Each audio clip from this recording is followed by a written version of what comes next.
ano. Meron siyang semi-manual. 3, 2, L, yung first gear, ano. So, apakan mo brake mo. So, ilalagay ko muna siya sa L.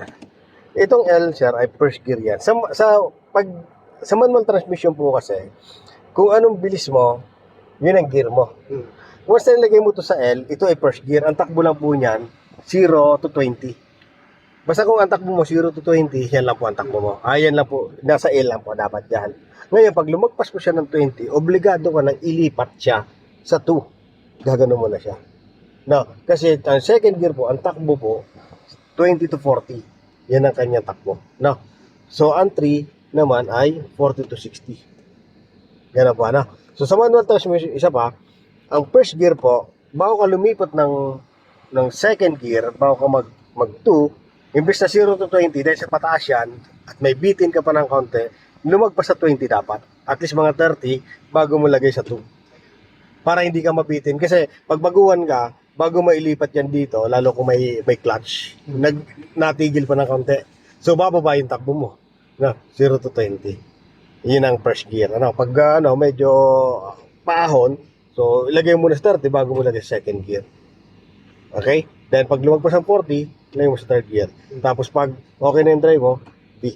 Ano? So, ginagamit itong 3, 2, L na to pag yung nabitin ka sa pataas. Diba sabi ko sa iyo, sa manual transmission kasi kung anong takbo mo, yun ang gear mo. Ngayon, si automatic transmission, once ilagay mo sa D yan, okay yan, dire-diretso, lalo pag pantay, dire-diretso. Ngayon, pag pataas at tumataas ka taas, nabibitin yung yung sakyan mo, parang umaapa ka ng gas, parang medyo hindi umaahon yung sakyan mo. Okay? Mapapansin mo yung bumababa yung takbo. Ngayon, kung masilip mo yung sakyan mo, ay yung speed mo ay bumaba na sa 20, para pagitan ng 20 at 0, yung takbo mo, ilagay mo na kagad sa L. Kahit natakbo ka, hindi mo na kailangan mapak ng brake, diretso na kagad sa L. Tingnan natin.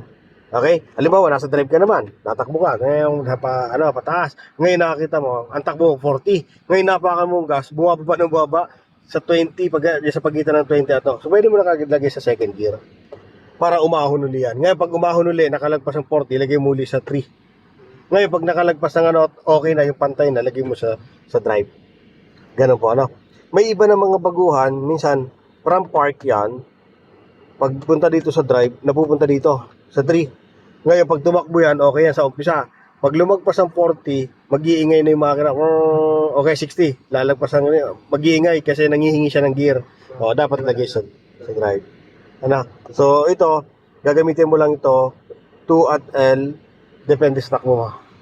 20 to 40, second gear, 0 to 20. Pag nabitin. Mangyayari lang yon pag yung maraming sakay mo, puno itong sakyan mo, dami kang pinamili o mga tao, sakay mo dito. Say, Avanza to sakay mo. So, 1.3, mahina ang makina nito. Pag tumaas yan, manghihingi ng gear yan. No, so, ilagay mo lang dyan.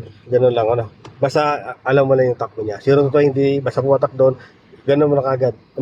Pag 20 to 40 siya, second gear. Okay lang naman na, walang problema yan kahit natakbo ka, di mo na kailangan pang magkapag ng brake. Di mo kailangan mag-slow down po, ganun mo lang yan.